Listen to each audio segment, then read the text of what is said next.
que, que un país produzca mucho, que sea de los mayores productores en un mineral, y otra cosa es que ese mineral aporte o no dinero, ¿no? Al final, pues a los estados lo que les importa es generar dinero. Entre todos estos minerales, más o menos, en la producción en billones de pesos, pues corresponde aprox al 5% del PIB, que ya es una cifra considerable. Pero noten cómo, por ejemplo, México es el tercer productor mundial de bismuto y el bismuto pues no genera mucho dinero, ¿no? Apenas 35 millones de pesos. Mientras que, por ejemplo, el oro, ¿no? México es el octavo lugar mundial, pero esto genera 115,000 millones de pesos. Entonces, pues no es lo mismo ser el máximo productor que generar mucho dinero. Y esto pues depende de muchas cosas y sobre todo de las aplicaciones. Cuanto más interesantes y vastas sean las aplicaciones de un mineral, pues más dinero va a generar porque más gente será susceptible de querer surtirse de alguno de estos minerales. Bueno, esto era nada más la parte introductoria. Ahora vamos a pasar un poco a realmente la aplicación de estos minerales. Entonces vamos a empezar por la plata, que México es el primer productor mundial, seguido de Perú y de China. Como les dije, se produce principalmente en Zacatecas y genera muchísimo dinero al año, ¿no? 78,000 millones de pesos en 2019. Bueno, una de las aplicaciones de la química, que ahora está un poco más en desuso, pero que sigue siendo una aplicación de la vida cotidiana, al menos, bueno, espero que algunos de ustedes todavía lo hayan visto, pues es en el revelado fotográfico, ¿no? Las películas fotográficas contienen algunos miligramos de pequeños cristales de bromuro de plata sólido, que en realidad pues está compuesto de iones plata y iones bromuro. Entonces, ¿qué pasa? A la hora de tomar la fotografía, el efecto de la luz hace que un ion bromuro ceda un electrón a un catión plata, generando un pequeño átomo de plata, plata metálica que oscurece la película. Entonces, a la hora de tomar la fotografía, esto es lo que sucede. Pero la cantidad de átomos de plata pues es muy pequeña, con lo cual pues la imagen se ve todavía invisible, ¿no? Lo que se usa después son reveladores, ¿no? Por ejemplo, la hidroquinona, que mediante una reacción redox, pues esta hidroquinona reacciona con los cationes plata para formar plata metálica. Y entonces se obtiene el negativo, ¿no? Aquellas zonas donde había más luz, pues entonces pasarán a verse de este color blancuzco, ¿no? Y después se hace todo un tratamiento para poder obtener la foto en blanco y negro. Entonces, bueno, pues esta es, por ejemplo, una de las aplicaciones que puede tener la plata en química. Existen otras y yo espero que ustedes encuentren otras aplicaciones interesantes. La fluorita, que es el fluoruro de calcio, pues México también es un gran productor de fluorita después de China. Verán que China estará en todas las diapositivas porque está entre los 3 primeros productores de todos estos minerales y también genera bastante dinero.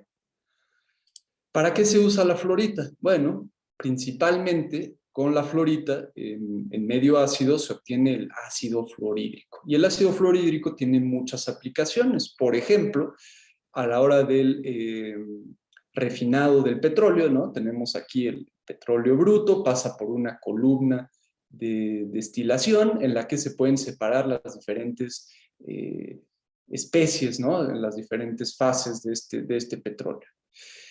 Y unos de los subproductos que se obtienen pues son alquenos y alcanos de 4 carbonos, que esos pues no son útiles como combustibles.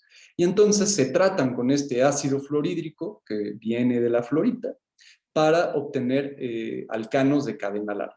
Y esto pues es por reacciones de alquilación en cadena que van generando cada vez oligómeros, es decir, estos, digamos que si este es el monómero, pues un polímero sería enorme, el oligómero pues es no tan grande, ¿no? Pero una cadena de carbono de cierto tamaño que esta sí puede ser útil para usarse como combustible. La celestita, que es el sulfato de estroncio,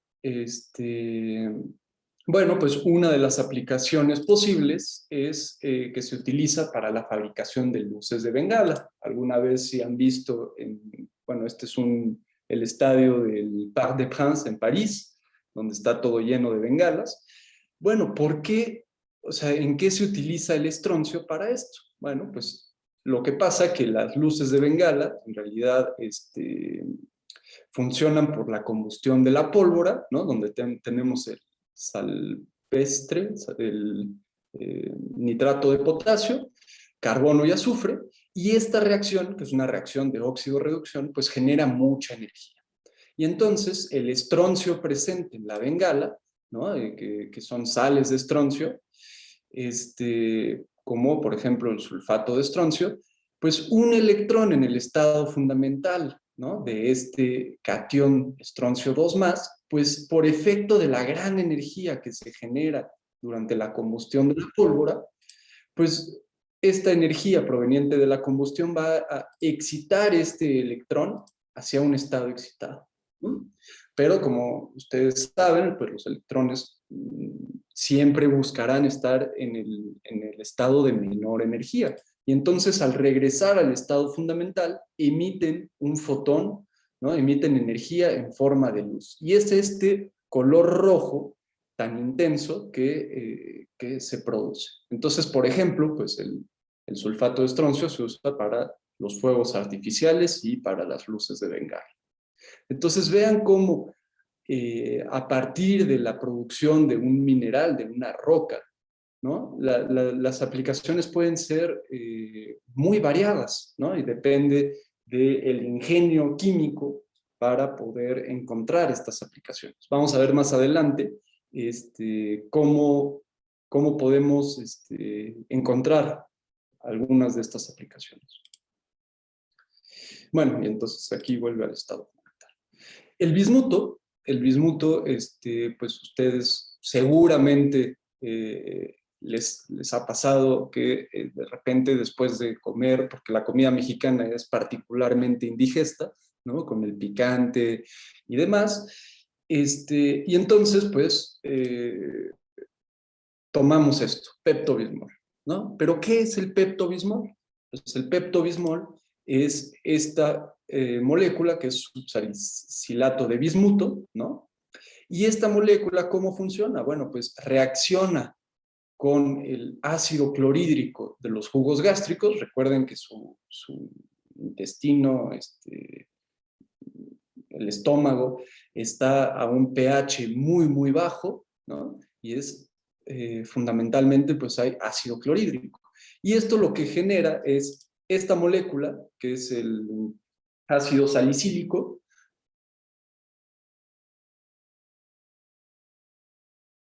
que tiene esta molécula de bismuto, ¿no? El oxiclorobismuto, que tiene pues, efectos bactericidas contra algunas bacterias como Escherichia coli, que es la principal causante de la diarrea.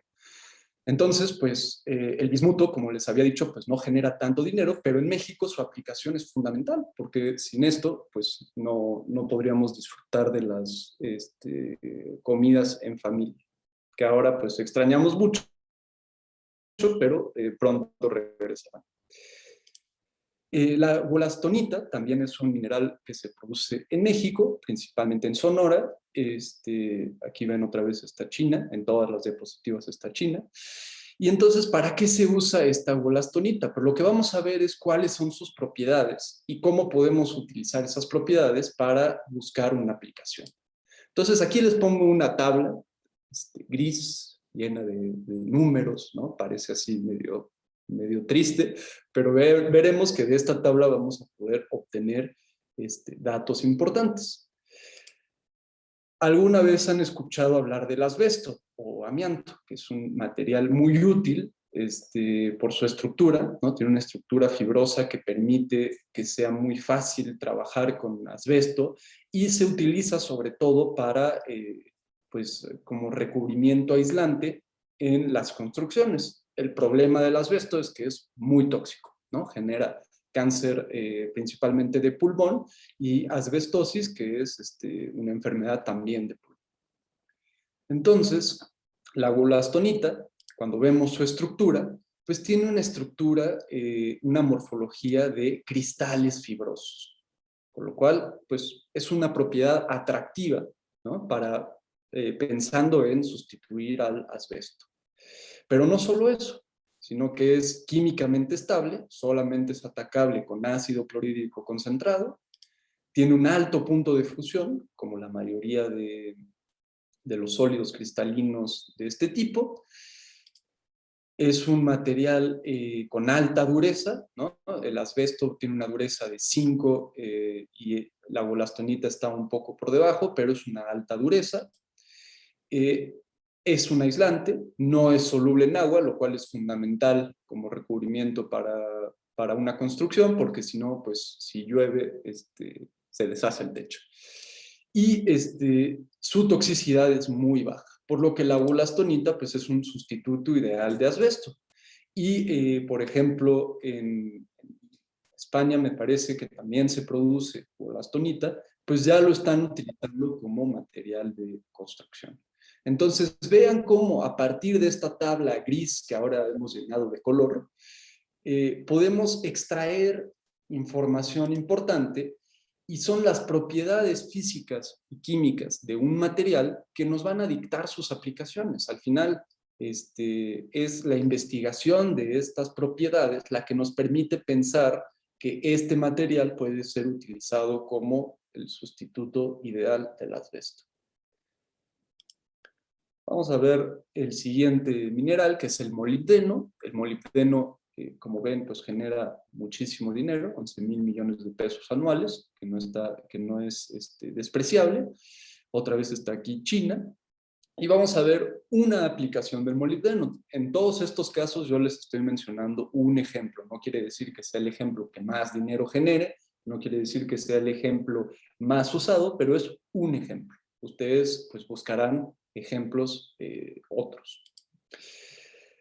Bueno, cuando vemos este dibujo, están llenando con combustible un avión. Y si nosotros, aquí puse una pequeña lupa, ¿no? Para ver qué había en ese camión de combustible, pues estas mezclas de combustible, este es el queroseno, pues se ven de esta manera, ¿no? Son sobre todo mezclas no polares de hidrocarburos, algunos con dobles enlaces, otros cíclicos, otros lineales. Pero en estas mezclas de combustible, de repente, es frecuente encontrar algunos compuestos azufrados. Y por las reglamentaciones, sobre todo pensando en disminuir la contaminación ambiental, pues se tiene que tratar de retirar estas moléculas porque los productos generados de la combustión de los productos azufrados pues son altamente tóxicos, ¿no? Y suelen tener además efectos de gas invernadero y otros. Entonces, ¿cómo vamos a hacer para retirar esto? Bueno, pues utilizando el molibdeno, ¿no? Molibdeno soportado en alúmina. Estos son catalizadores frecuentes donde se tiene la especie activa soportada en un sólido, ¿no? Para que sea más fácil retirar luego el catalizador y no contaminar la mezcla con molibdeno, porque eso pues no nos ayudaría. Y entonces este catalizador de molibdeno lo que va a hacer es transformar este benzotiofeno, ¿no?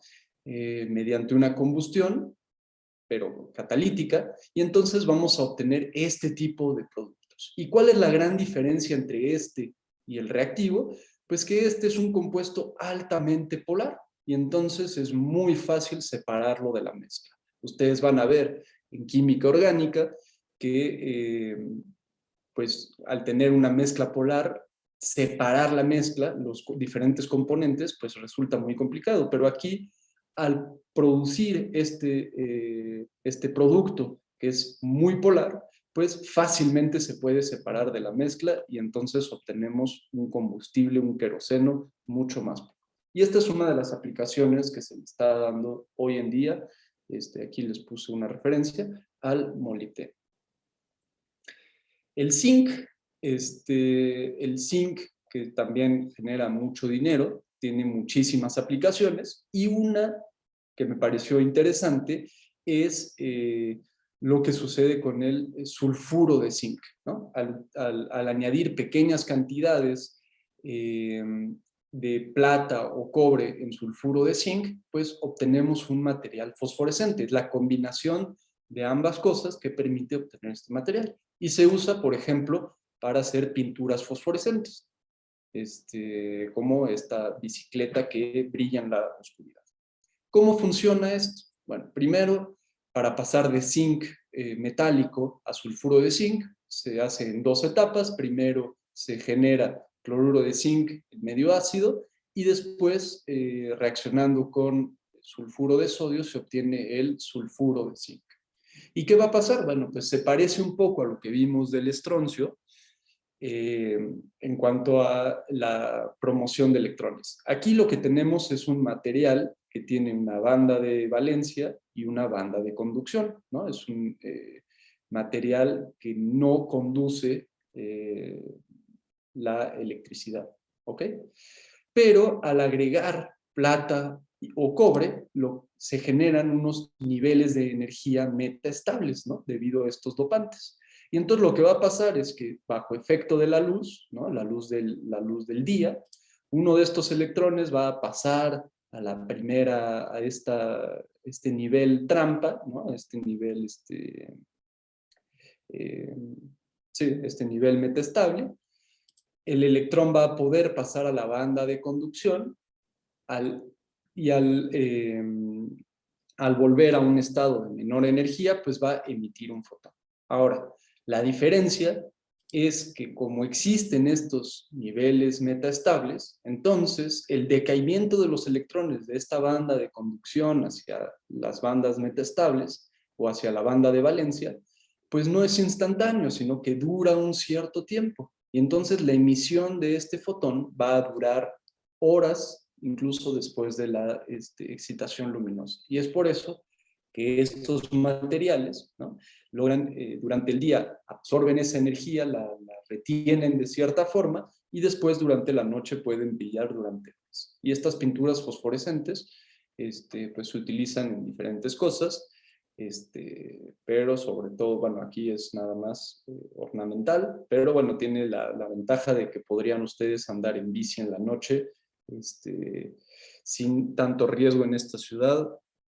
A pesar de la ciclopista, pues no estaría mal que además su bici se viera a lo lejos, ¿no? Y aquí les puse otra referencia donde es un journal de Physical Education, donde explican este fenómeno con dados y monedas. Está muy interesante si lo quieren ver. El plomo se utiliza para muchas cosas, pero aquí les voy a mostrar una de las aplicaciones más importantes del plomo, que es las baterías o acumuladores de los coches. ¿Cómo funcionan estos acumuladores? Bueno, si voy muy rápido, ya llevo la mitad, pero si voy muy rápido, por favor, me dicen. Bueno, ¿cómo funcionan estos acumuladores o baterías? Pues están formados por estas celdas, donde aquí tenemos óxido de plomo, aquí tenemos plomo metálico, y en medio hay una disolución de ácido sulfúrico concentrado. Y entonces, durante la descarga de la batería, es decir, mientras se usa la batería, lo que va a pasar es que el plomo metálico reacciona con este ácido sulfúrico concentrado, ¿no? Aquí lo escribo de esta forma porque si ustedes recuerdan de su clase de Química General 2, el ácido sulfúrico en agua en realidad no existe de esta manera, sino que es HSO4- porque se disocia inmediatamente. Y esta reacción lo que va a dar es sulfato de plomo, ¿no? Y del otro lado de la celda, pues el óxido de plomo también va a reaccionar con el ácido sulfúrico concentrado y va a dar también sulfato de plomo. Y esta reacción, estas dos semi-reacciones, al sumarlas, ¿no? Nos da esta reacción general, y esta reacción genera una cierta cantidad de energía, ¿no? Hay un potencial asociado a esta reacción y genera una cierta cantidad de energía, una cierta cantidad de potencial que nosotros vamos a poder utilizar en el coche. Entonces, al final lo que tenemos es una solución, una disolución diluida de ácido sulfúrico y dos placas donde hay sulfato de plomo, que es lo que se produjo en ambos casos. Y entonces, durante la carga, lo que vamos a tener que hacer es suministrar la misma cantidad de energía, ¿no? Con un potencial idéntico, para poder hacer la reacción inversa. Entonces, la reacción inversa va a generar plomo metálico y óxido de plomo, ¿no? Es la reacción inversa. Vean cómo aquí, pues el ácido sulfúrico muy diluido, pues pues es casi agua. Y entonces volvemos a tener la pila recargada que podemos volver a utilizar. Y así es como funcionan estos acumuladores de plomo, ¿no? Con estas tres celdas. Ok. Cadmio. México es séptimo productor mundial de cadmio. El cadmio, aunque es bastante tóxico, pues tiene muchas aplicaciones. Si ustedes pensaron en este canal de YouTube, pues fantástico, pero no es la aplicación química que les voy a mostrar, aunque los invito, los invito a que vayan, a que hay muchos videos de muchos tipos y que pues igual encuentran algo que les interese. Pero bueno, aplicaciones reales. Muy recientemente, ¿no? En 2019, SciRep ¿cómo se llama? Bueno, es una revista del grupo de Nature, o sea que es una revista bastante fuerte, y pues hace un par de años reportaron el uso de estos compuestos de coordinación de cadmio. Vean, el cadmio está unido a estas moléculas orgánicas, a estos ligantes, ¿no? Estos compuestos organometálicos o de coordinación de cadmio, y se pueden utilizar como anticancerígenos. Entonces, ¿cómo funciona esto? Pues resulta que estos compuestos inducen la apoptosis, que aquellos que hagan QFB, pues después nos podrán explicar mejor cómo funciona esto, pero es la muerte celular programada. Y normalmente esta muerte celular programada depende del efecto de una enzima que se llama la caspasa 8. Y esta enzima es la que induce normalmente la muerte celular programada, que es cuando una célula está enferma, el cuerpo se activa de tal forma que esa célula muere, ¿no? Para evitar, pues justamente, que que cosas como el cáncer sucedan, donde tienen una multiplicación, una propagación descontrolada de células. Y entonces estos compuestos de cadmio lo que hacen es que pueden entrar, ¿no? Superar la membrana celular fácilmente debido a las propiedades del compuesto. Una vez dentro, liberan cadmio metálico, y este cadmio metálico pues es altamente tóxico y mata por completo la célula. Y entonces encontraron, ¿no? En este artículo, que con concentraciones muy bajitas de estos compuestos, que pues evidentemente son muy tóxicos, con lo cual es necesario que sean concentraciones muy bajas, pero pueden matar células cancerígenas de diferentes tipos de cáncer, ¿no? Pecho, pulmón, colon y riñón, con concentraciones más bajas que el cisplatino. El cisplatino, si ustedes llevan química de coordinación más adelante en la carrera, verán, pues es un compuesto de coordinación de platino, y es el anticancerígeno de referencia. Entonces, pues, por ejemplo, esta es una aplicación interesante del cadmio. La aplicación tal vez más común, pues se parece mucho a lo que vimos de plomo de los acumuladores, pero me pareció interesante mostrarles esta aplicación novedosa, ¿no? Piensen también que, como les dije, las propiedades de los diferentes materiales son los que dictan las aplicaciones. Constantemente, pero los investigadores están buscando, ¿no?, nuevas aplicaciones, nuevas propiedades y nuevos compuestos derivados de estos materiales. Bueno, el oro, pues, como decía Jesús al principio, pues la principal aplicación es ornamental, ¿no? O en la banca, ¿no? Se utiliza oro en los bancos como respaldo del dinero en efectivo, que los billetes en realidad no valen nada, lo que vale es el oro que tienen los estados, o al menos así funcionaba, sobre todo antes. Pero también tiene aplicaciones en química.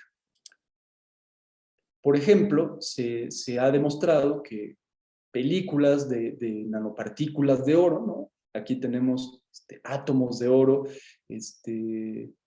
bueno, una pequeña película de átomos de oro, pues al irradiarlo con radiación electromagnética de todas las longitudes de onda, ¿no?, o de muchas longitudes de onda, pues se ve que esta película de oro tiene una enorme reflectancia, es decir, que refleja enormemente los rayos infrarrojos, pero deja pasar el visible.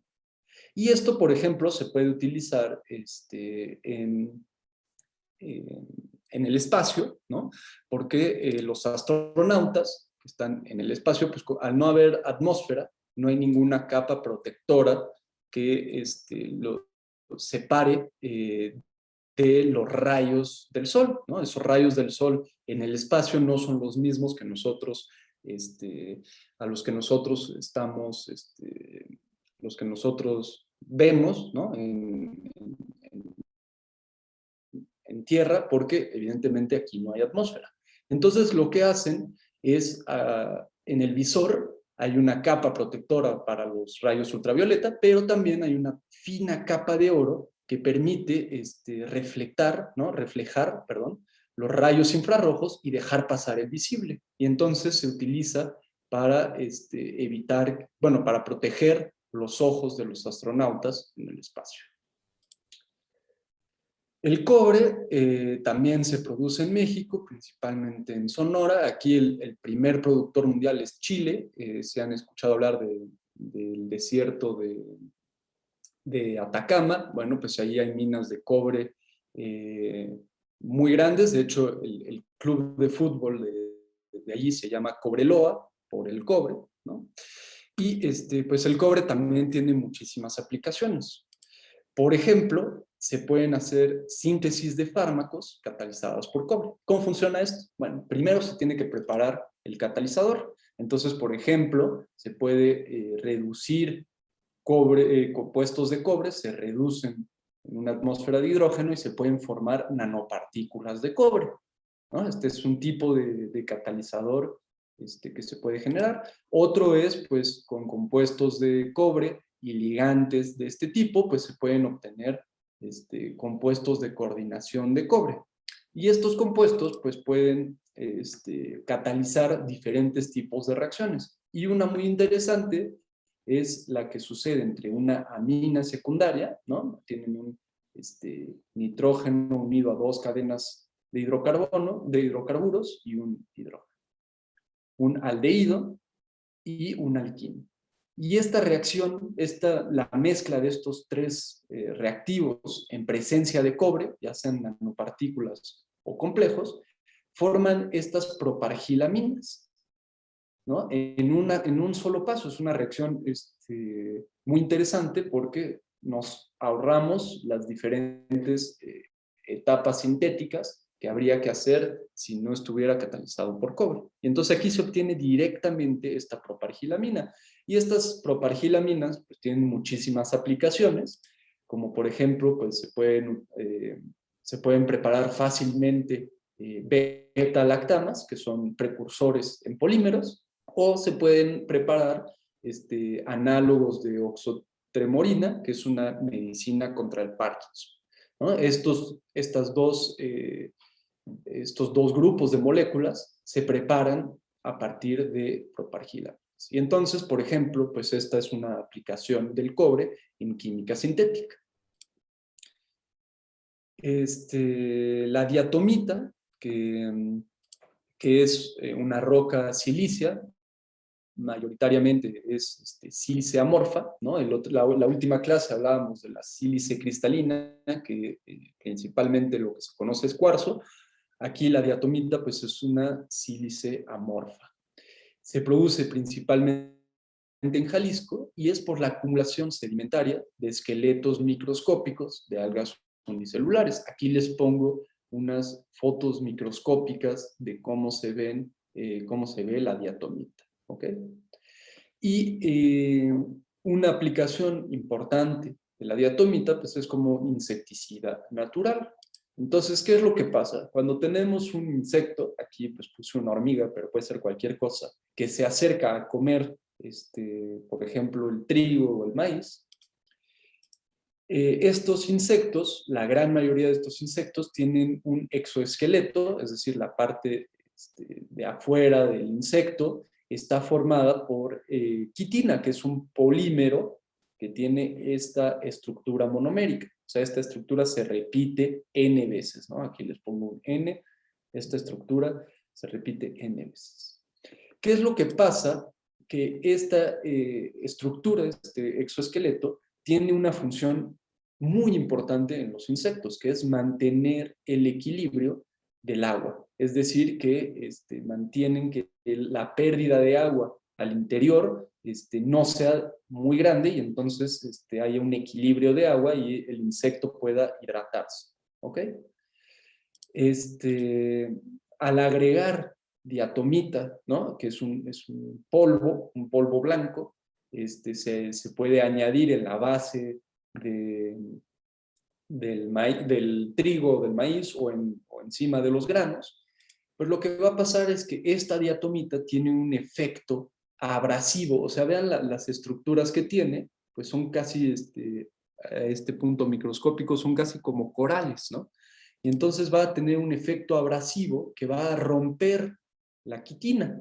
Y al romper la quitina del exoesqueleto de los insectos, pues el insecto se deshidrata y muere. Y entonces, pues es un insecticida natural bastante utilizado porque además, pues luego se puede retirar fácilmente del grano y para los humanos, pues no es inocuo.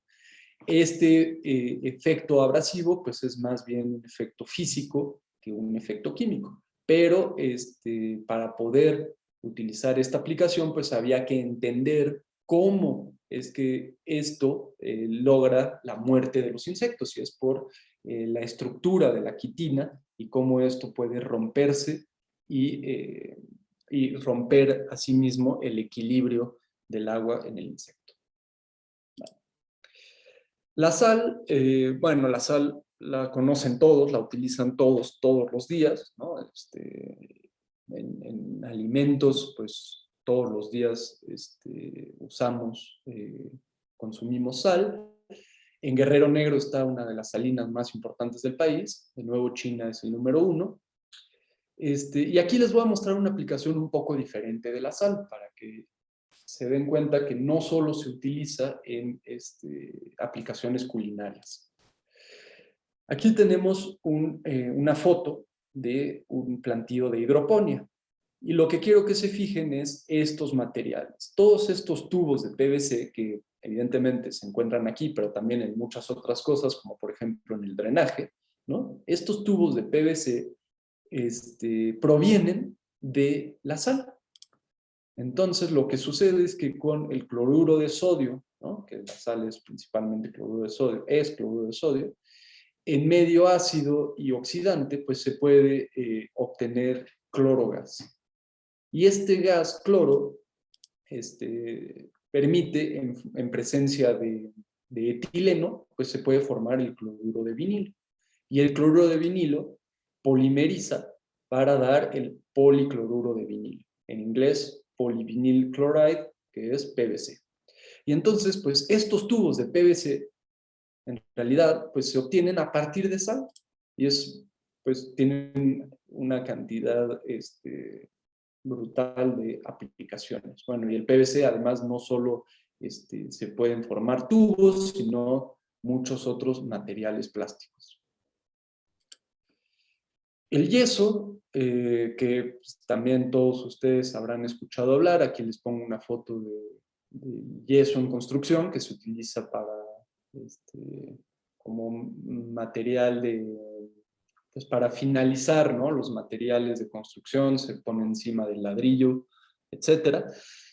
Pues tiene otras aplicaciones importantes y es principalmente sulfato de calcio.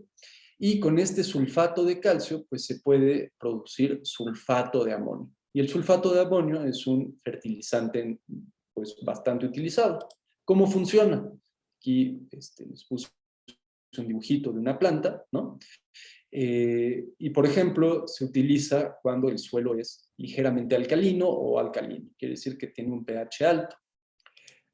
Al añadir al suelo sulfato de amonio, lo que sucede es que los cationes amonio en presencia de oxígeno van a formar nitratos y protones.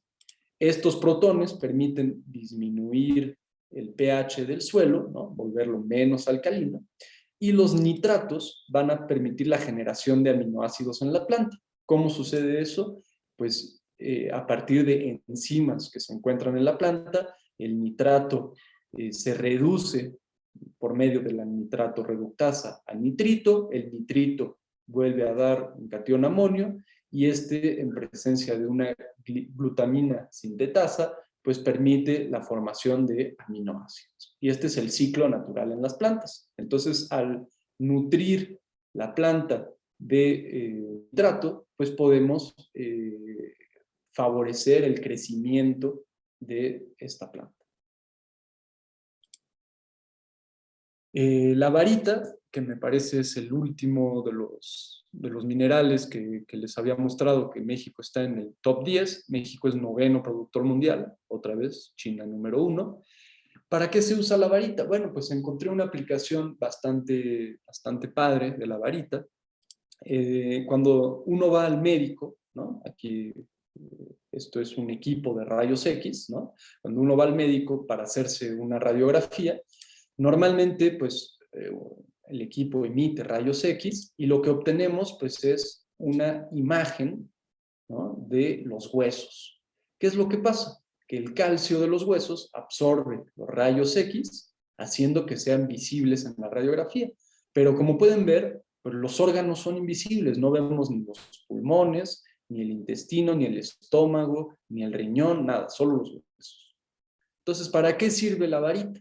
Bueno, si antes de hacer la radiografía tomamos una suspensión de sulfato de bario, de varita, por ingestión oral, entonces a la hora de recibir esos rayos X, entonces cambia drásticamente lo que vemos. Aquí tenemos los rayos X del intestino y esto es muy útil para poder ver algunas enfermedades del tracto intestinal. Entonces, lo que está pasando es que el sulfato de bario, pues el bario absorbe los rayos X y entonces se vuelve un agente de contraste. Puesto que lo bebimos, el bario pasa por el intestino y al absorber los rayos X nos permite ver cómo está el intestino, ¿no? Aquí estas flechas pues mostraban algunas deficiencias o algunas anomalías en este artículo médico, ¿no? Entonces, pues, esta es la aplicación del sulfato de bario para hacer visibles los órganos en los rayos X. Ahora, el bario es altamente tóxico.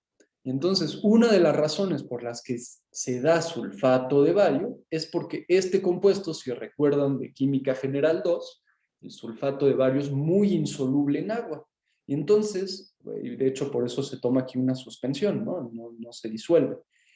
El hecho de que sea altamente insoluble evita que el cuerpo lo pueda absorber. Y entonces se puede desechar fácilmente y no tenemos intoxicación por bario. Entonces, bueno, pues esta es una aplicación del sulfato de bario. Y con eso termino esta presentación sobre los diferentes minerales en México. Si tienen alguna pregunta, pues podemos volver a discutir alguna de estas aplicaciones. Y lo que quiero con lo que quiero que se queden es que siempre que vayamos a analizar un mineral o un compuesto, pues es interesante y es importante ver realmente aplicaciones donde tiene lugar o donde se aplica realmente la química, ¿no? O la física de estos compuestos. Entonces, para que ustedes lo tengan en mente. ¿Sí? Sí. ¿Alguien tiene alguna pregunta, duda, comentario, sugerencia? Ninguna, profesor. Sí. No solo decía que era ninguna, profesor. Ah, ok, bueno.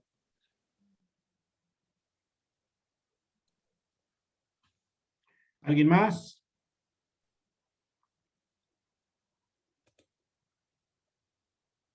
No, profe, creo que no todo está claro. Muy bien. Bueno, pues miren, yo quiero aprovechar, muchas gracias, Toño. Me parece muy bien, muy interesante, muy bien hecho. Lo que les acabo de dar, Toño, me parece que es lo que deberían ustedes tener la visión. Nosotros podemos tener un montón de elementos, un montón de sustancias, pero tenemos que rascarle un poquito, entender un poquito, pues por qué está funcionando así, por qué funcionan así las cosas, cómo funcionan químicamente, cómo funcionan físicamente. Entonces, parte de lo que voy a hacer, les voy a dejar una tarea el día de hoy, que ya se los había dicho. Entonces, me van a tener que hacer lo mismo que hizo Antonio, buscar aplicaciones de algo de lo que produzca México. Antonio ya les dio, ya se los había dejado de tarea, pero ya se los adelantó, ya tienen ahí un montón. Caterine, Antonio, ¿cuántas les dejamos? ¿10, 5, 3? ¿Cuántas están buenas? ¿Cuántos que investiguen sobre cuántos elementos? Pues, lo que sí, o sea, yo creo que es mejor que hagan 3 muy bien hechas que 5 rápido. O sea, si hacen 5, pues háganlo, traten de ir lo más a fondo posible. La verdadera tarea es esa, es tratar de llevarlo lo más, yo creo que 5 está bien. No sé qué opinas. Caterine, ¿de acuerdo? Sí, también. Sí, puede ser 5, a lo mejor. Escojan de todos los que puso Antonio, 5, que son las principales producciones en México. Lo único que les pido es que no pongan los mismos que puso Antonio, pues si no es trampa, ¿no? Entonces pongan algo diferente. Lo que van a hacer es van a investigar y lo van a entregar. Yo les pongo, acabando la clase, la tarea es explicada en el Classroom y lo van a tener que subir por ahí por Classroom, ¿sale? Es importante la parte química, es importante la parte científica. No se vale decir, como los productos milagros se utiliza para la gota, la diabetes, el cáncer y los mal de amores, una cosa, si no sabemos por qué o no tiene ningún sentido. Entonces, lo que distingue a un merolico y a un científico es el que estamos entendiendo que son las cosas. Entonces, aquí sí les va a contar esta tarea, no solamente como entregada, sino vamos a tratar de ponerles un número y va a depender de la profundidad.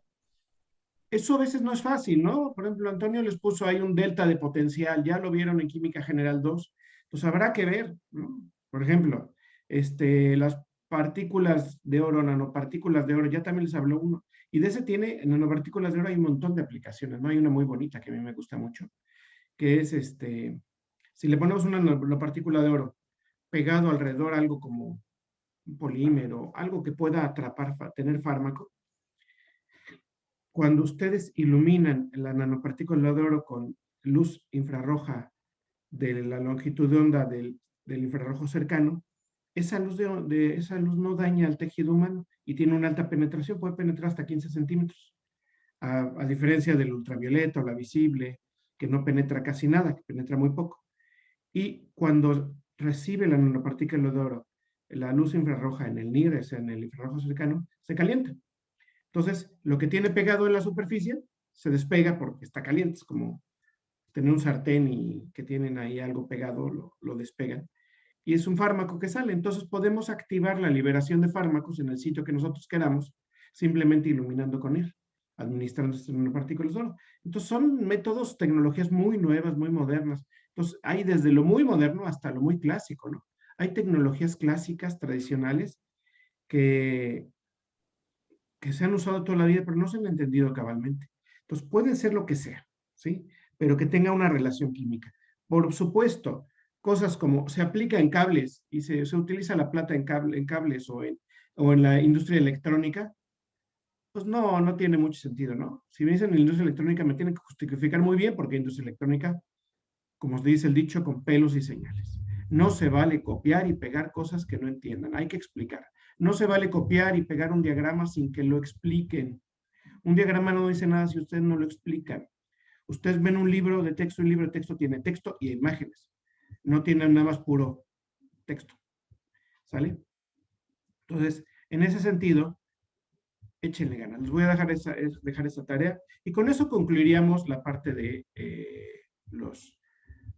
las aplicaciones de los elementos y ya empezaríamos a ver propiedades, ¿no? Bueno, ¿alguna duda hasta ahora? Bueno, profesor. No, profesor. Bueno, entonces, había quedado 2 personas de que voluntarias que iban a explicar algo, ¿se acuerdan? Sí, profesor. ¿Quién fue? Yo era una de ellas, de Sí. los calcófilos. Y yo de los siderófilos. Entonces, ¿se avientan?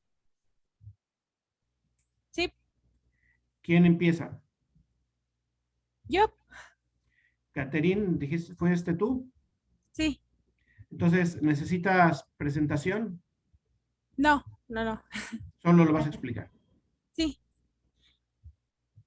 Bueno, los elementos siderófilos son los afines al hierro.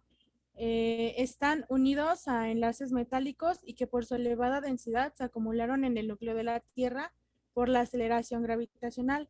De hecho, son los que formaron la capa densa del núcleo interno, donde las presiones son lo suficientemente altas para mantener al hierro en estado sólido.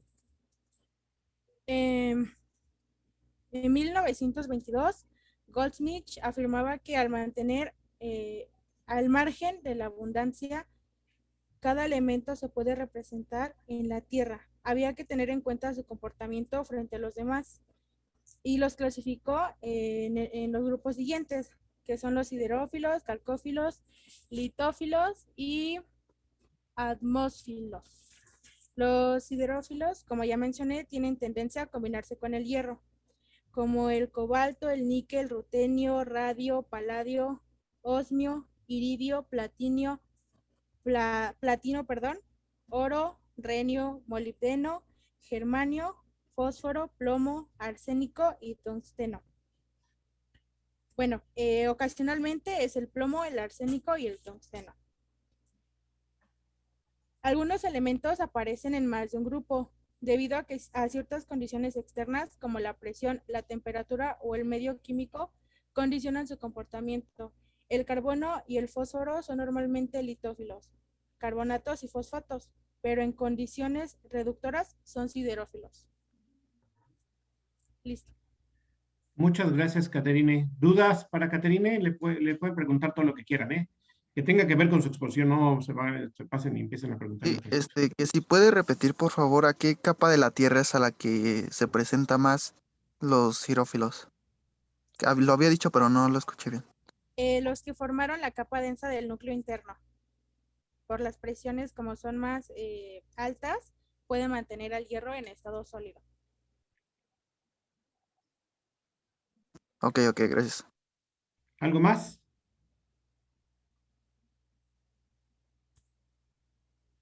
Bueno, pues si no hay más preguntas, muchas gracias, Catherine García Campos. Muy bien, ya está anotado aquí. ¿Y quién más iba a decirle? ¿Era Pérez Acosta? Sí, yo, profesor. ¿Por qué? Te puedo hacer una pregunta. ¿Por qué empieza tu nombre con E9? Ay, perdón, no lo cambié. Es que en la clase de orgánica nos ponen por equipos y la maestra únicamente nos da acceso si ponemos el número de equipo al principio. Ah, ya Entonces, es. Ya decía yo qué curioso que se llame E9. sí, es por eso, pero generalmente lo Vale. cambio, solo que ahorita por anotar no lo cambié. Bueno, ¿Puedo Astrid. presentar? Claro, tienes pues, presenta, Creo que está sí. libre. Si no puedes, me dices, pero.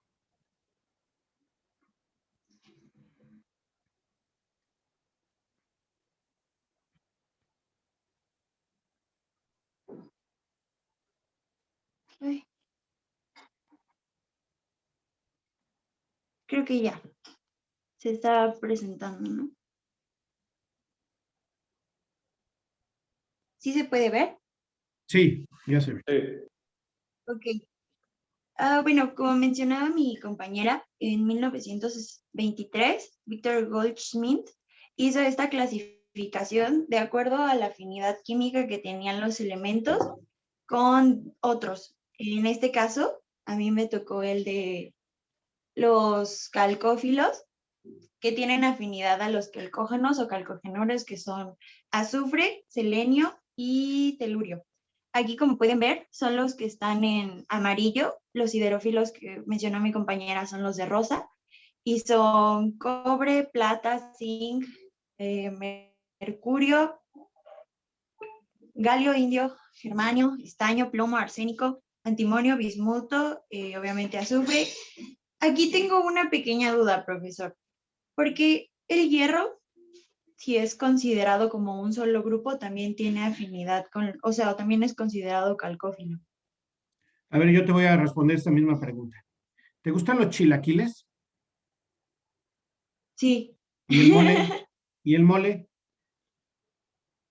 Sí.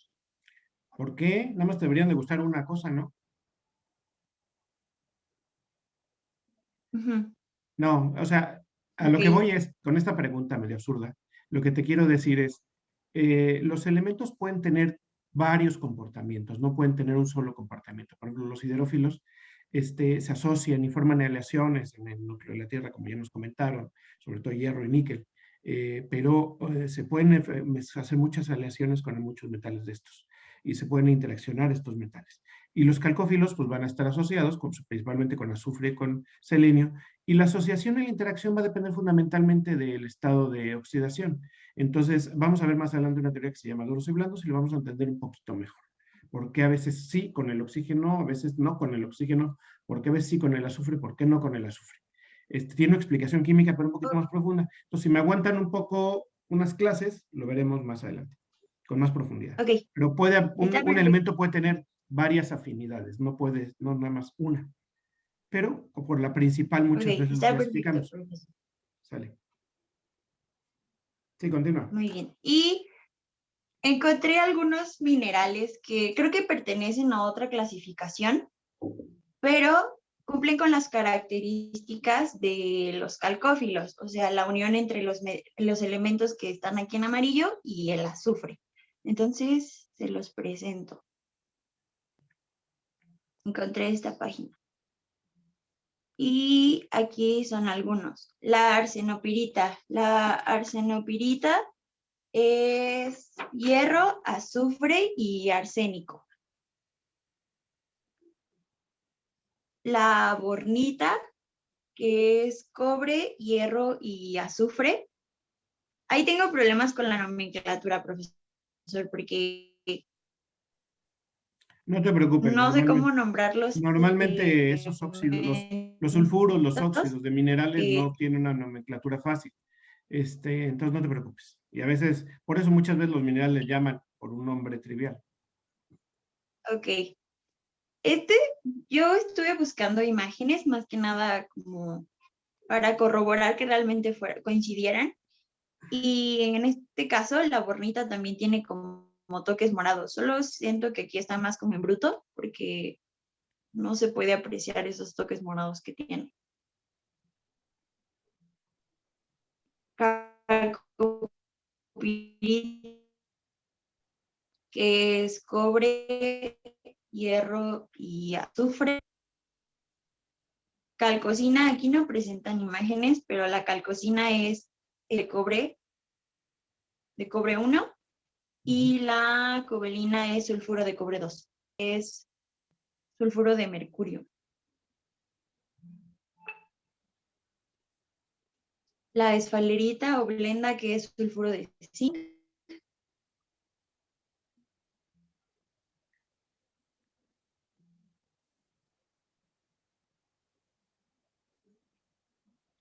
Muy bien. La antimonita.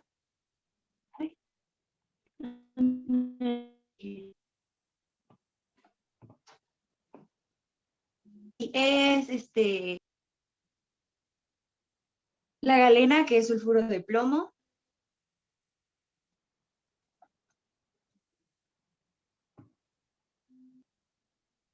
La marcasita, que es sulfuro de hierro 4. La marcasita, aquí hay otro más adelante.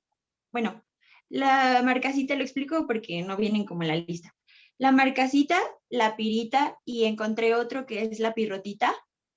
Son, los tres son sulfuro de hierro 4.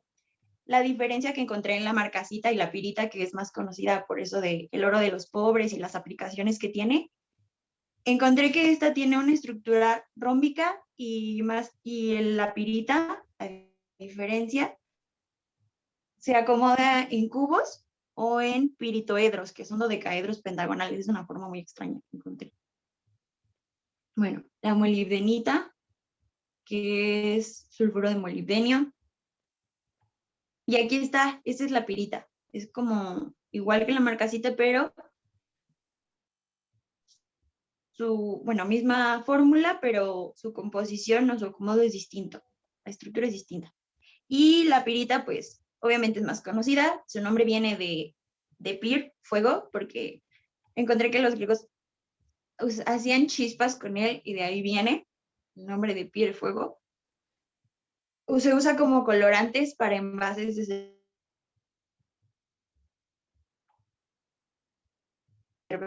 ese color ámbar. Esas son las que encontré. Estos son paneles solares. Y esta es la pirrotita que les mencionaba, que es como igual fórmula que la pirita y la marcasita, pero esta encontré que es menos abundante, o incluso puede encontrarse pirrotita con pirita en una misma roca. Este es rejalgar. Es sulfuro de azufre y se usa principalmente para el curtido de pieles y la pirotecnia. Obviamente, pues, sulfuro de arsénico. Es lo que debe decir sulfuro Y de pues azufre. obviamente Es por azufre tener con arsénico azufre. es tóxico. Sí, perdón, sulfuro de arsénico.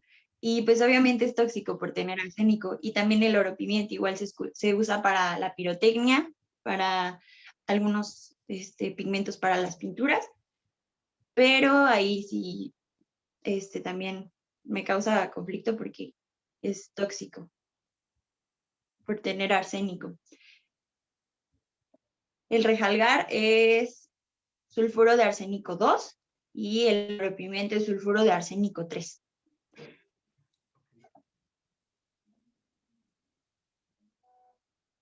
Y es todo, profesor. Pues muy bien, muchas gracias por el repaso de minerales que pocas veces vemos. ¿Dudas, comentarios para Astrid? No, ninguna. Bueno, si se fijan, lo que nos acaba de decir compañeros son cosas muy importantes que nosotros nos encontramos unos minerales con cierta composición química, entonces unos elementos se asocian con otros. Ya vemos que unos tienden a asociarse con el azufre muy bien, formando algunos sulfuros muy, muy conocidos y muy importantes. Bueno, me gustaría empezar a ver lo de tabla periódica. En este temario de en este temario de inorgánica, antes se le da mucha importancia a la tabla periódica, ahora se le da menos, y ya lo vieron en algunas asignaturas, me parece que en estructura de la materia, algo en química general. Entonces, les quisiera dar un repaso muy rápido en 15 minutos en lo que queda de la clase de tabla periódica para después empezar con con propiedades de los elementos. Y hablar un poco y quisiera con este repaso definir qué es tabla periódica y qué es lo importante de la tabla periódica, básicamente, ¿sale? Ahí les va la presentación, a ver si no se me pasma.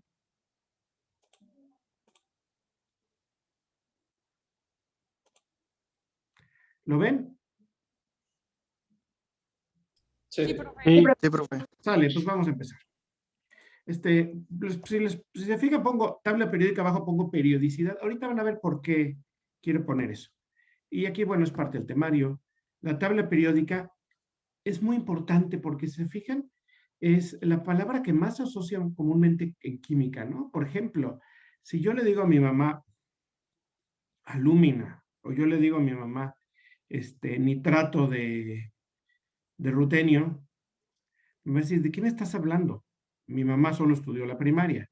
Entonces, igual que mi mamá, muchas personas que son ajenas a la química, que no han estudiado mucho más allá, y algunas que tienen la secundaria y la prepa, también les es ajena todo este tipo de cosas. Sin embargo, si yo les digo tabla periódica, ya les suena de algo. Y si yo les pongo una imagen de la tabla periódica, dicen, sí, claro, eso es lo que haces, lo que tiene que ver contigo, ¿no? De los químicos y esas cosas raras. Y es cierto, es cierto. Se le ha considerado la piedra roseta de la naturaleza, y eso es muy importante. ¿Qué es qué es la piedra roseta? ¿Quién me puede decir?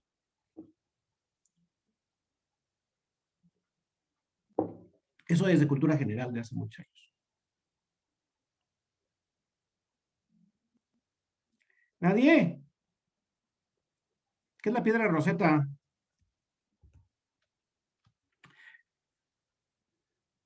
¿Le suena a jeroglíficos egipcios? Era una piedra que se encontró y que ayudó para entender, igual, o sea, como usted dice, los jeroglíficos egipcios, Exacto. a partir de un idioma que ya se conocía, ¿no? Sí, exactamente.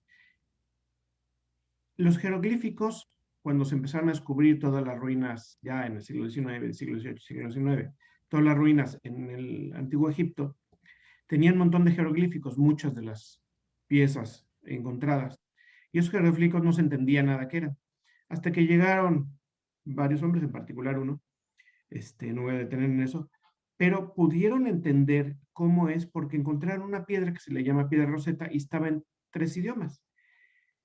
Entre ellos, el griego antiguo y y los jeroglíficos egipcios. Entonces era como un letrero de zona turística que está en varios idiomas. Y de esta manera pudieron correlacionar como sí se sabía el griego, sí se podía saber qué quería decir todas esas palabras en griego, lo pudieron correlacionar con los jeroglíficos egipcios. Así fue como se empezó a abrir un mundo que era el mundo del antiguo Egipto, por una sola piedra. Aquí se dice que es lo mismo porque con las correlaciones que hay entre los elementos y que nosotros hemos acomodado en una tabla, podemos descubrir muchas de las relaciones de la naturaleza. Y para poder entender eso, a estos niveles, no nos vamos a quedar a nivel secundaria, lo que tienen que saber es de qué está constituido el átomo. Y yo creo que ya saben que está constituido por protones, neutrones y electrones alrededor, y que los protones y neutrones están constituidos por quarks. Pero bueno, eso no lo vamos a repetir porque ya lo saben. Si nosotros vemos qué tan actual es el periodo, si yo busco en Google, vamos a ver en Google, que es lo más sencillo, ¿no? Es el buscador más interesante. Desde el 15 de febrero, desde 1995 hasta el 15 de febrero del 2004, buscamos cuántos sitios había que nombraran a la tabla periódica como tal, como tabla periódica, por eso está entre comillas, si ustedes se fijan aquí en esta parte déjenme resaltárselos, en esta parte de aquí pongo comillas, pongo periodic table en inglés para que me busque tabla periódica, porque si pongo nada más periodic table sin las comillas, el Google me va a buscar tables, periódicos, entonces me va a poner todos los periódicos de circulación, todas las mesas, etcétera. Y así ya me pone lo que es la conceptualización de lo que ahora entendemos por tabla periódica. Existían en aquel entonces 8.490.000 sitios. Si nos vamos un poco más allá de casi 20 años, 17 años después, que hice la siguiente búsqueda, hay más de 22.400.000 sitios. Eso quiere decir que si yo quisiera buscar todo lo que hay en tabla periódica en Internet como tabla periódica, me sería imposible porque hay demasiados sitios para que yo pueda conceptualizar bien la búsqueda o revisarlos todos con detalle. Tengo que escoger lo que tengo que revisar. Eso quiere decir que si ustedes buscan en Internet pueden perderse olímpicamente en una cantidad de información y nunca llegar a nada. Si yo lo busco en español, tabla periódica salían en esos primeros años, del 95 al 2004, en esos 9 años, salían 569.000 sitios. Hoy salen 3.630.000 sitios. Esta búsqueda la hice la semana pasada. Entonces, vean, con eso les digo que es un tema muy actual, que es un tema que se utiliza mucho, que a la gente le interesa y que seguimos usando. ¿Y de dónde surge la tabla periódica? Pues surge de la necesidad de organizar, sistematizar la información de las propiedades de los elementos. Propiedades de diversas naturaleza, tanto físicas como químicas. ¿Sí? Vamos a ver un poco más. Un poco de historia, esto me lo voy a ir muy rápido porque ya se lo saben de memoria y los voy a aburrir. Todo empieza porque se conocían algunos elementos en el mundo antiguo, que eran los elementos que podíamos encontrar de forma nativa, es decir, los que podíamos encontrar en estado de oxidación cero en la naturaleza, o los podíamos obtener en estado de oxidación cero. Por ejemplo, el carbono no se encuentra en la naturaleza en estado de oxidación cero en las minas de carbono, pero si yo quiero quemo un árbol, me pueden quedar restos de carbono y verlo como un elemento. La plata, el oro, el hierro, lo mismo. Si hago una fogata en un suelo rico en hierro, el calor de la fogata me va a reducir al hierro metálico, así fue como surge la edad de hierro. Y luego, pero tenían muy pocos elementos. Ya cuando se conceptualiza el término de elemento como una unidad fundamental para poder construir lo demás, ya en el siglo XVIII se empiezan a ver que hay otros elementos como el nitrógeno, hidrógeno, oxígeno, cloro, y empiezan a ver otros metales.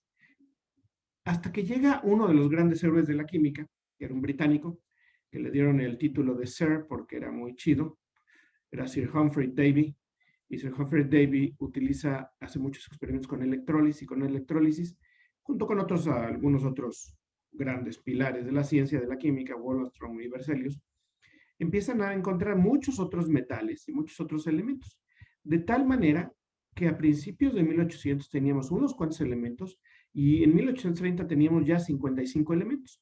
Entonces fue un boom de descubrimientos nuevos de nuevos elementos. Entonces la química en aquel entonces empezó a tambalear. ¿Por qué? Porque no se sabía bien cómo era. Cuando se da el concepto de que los elementos son los pilares fundamentales, los bloques básicos para construir todo lo que existe, vemos que de pronto crecen desmesuradamente, empieza a haber un problema, ¿no? Si nosotros no sabemos un poquito más con detalle esto, en 1800 había 31 y en el 65 había 63. Entonces, empieza a estar en crisis los científicos de la época y dicen, ¿cuántos quedan? El número de elementos es infinito. Si en 30 años hemos descubierto más de 30 elementos, entonces empieza a haber una búsqueda exhaustiva por nuevos elementos y por buscar un orden. ¿Qué tienen que ver unos con otros? ¿Son independientes? ¿Cada uno está organizado de su manera y ya? ¿O cómo pasa esto? Y se empieza a buscar un orden, de tal manera que los primeros en hacer esto, del 780 a 1849, se fijan en los primeros años de las búsquedas, Dobereiner empezó a ver correlaciones, que había correlaciones entre tres que tenían propiedades similares, ¿no? Apestaban igual el selenio, el azufre, el selenio y el telurio. El calcio, estroncio y bario, pues se encontraban en las aguas muchas veces, y tenían propiedades y pesos que encajaban muy bien unos con los otros. Entonces empezó a ver que los elementos se podían organizar o había tríadas, ¿no? Estos como son del mismo grupo, de la misma familia, de la misma casta, como le quieran llamar. Y esto lo puso Dobereiner. Sin embargo, Dobereiner tenía una gran limitante, no tenía mucha información. Cuando va avanzando más, y se fijan aquí Newland, John Alexander Reina Newlands,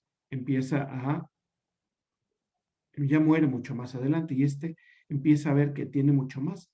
Ordenó también los elementos, empezó a tener más elementos, encontró que había grupos de 8. Luego, Charcontra, Toño, ¿lo podría pronunciar mejor, por favor? Es Champ-Courtois.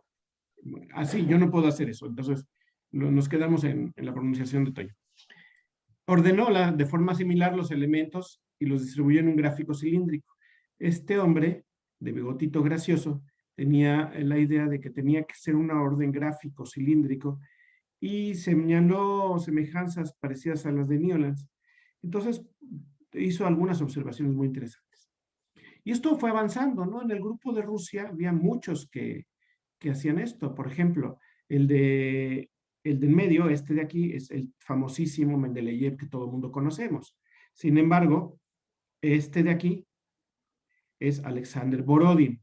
Y Alexander Borodin en la actualidad se conoce mucho más por sus contribuciones en la música, que tiene grandes obras musicales, la suite del Príncipe Igor, etcétera, de la música rusa formal, de concierto, hasta cosas más que se oyen mucho, ¿no? Por ejemplo, muchas de sus obras, las danzas polovetzianas, cosas así, se oyen en un montón de comerciales, ¿no? Antes Sony ponía mucha música de Borodin en sus comerciales, la electrónica Sony, que ahora ya está de capa caída Sony.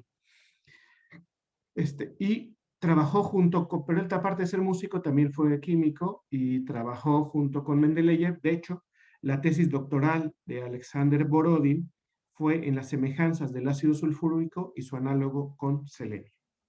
Entonces, todo el mundo, los científicos, los químicos de aquella época, era su gran moda hacer este tipo de química, ver cómo se correlacionaba lo de un elemento con otro en cuanto a la química y en cuanto a propiedades físicas.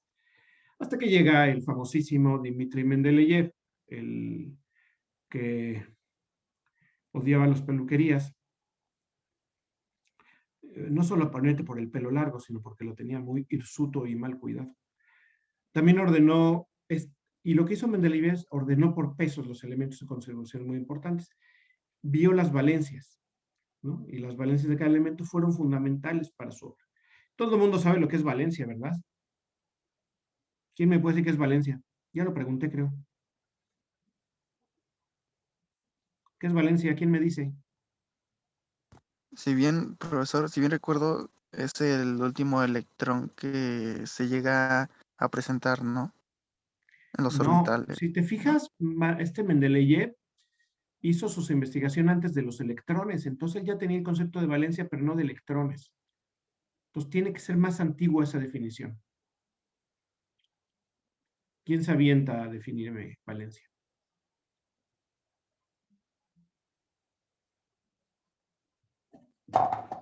Es algo que nos enseñan desde preescolar, ¿no? Que la valencia, ¿no? Ya química valencia, luego. Y nadie me puede, y tendríamos que saberlo definir súper bien. ¿Lo saben definir o cómo lo dicen? Concepto químico de secundaria. Esto sí es de secundaria. ¿Qué es valencia? Es como la capacidad de un elemento combinarse con otro o juntarse. Exactamente, tú lo has dicho, con esas palabras perfectas. Es la capacidad de combinación de un elemento. Si el cloro normalmente se combinaba con uno, como el sodio o el potasio, su valencia era 1. El cobalto, por ejemplo, se encontraba el cloruro de cobalto, que el cloro se combinaba con 1, pero el cobalto con 3 cloros, entonces la valencia de cloro era 3 porque se combinaba con 3 cloros. 3 cloros. Entonces, de esa manera, la valencia era un concepto de cómo se combinaban, cómo se comportaban químicamente los elementos. Nosotros todos tenemos una valencia, ¿no? Con cuántas personas nos podemos combinar sentimentalmente simultáneamente. Hay unos, la mayoría con 1, hay quien 2, hay con 3, pero eso ya es su bronca, ¿no? Propuso una tabla, no precisamente un orden gráfico, y empezó a ver que había correlaciones. Él no se empeñó en un número mágico, como lo hizo Newlands o como hizo Dobereiner. 3.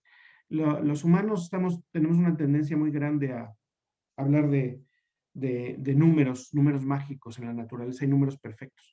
Y él se fue de esa tendencia y empezó a ver y propuso una ley periódica. Y la ley que propuso es que las propiedades de los elementos varían en función de sus masas atómicas.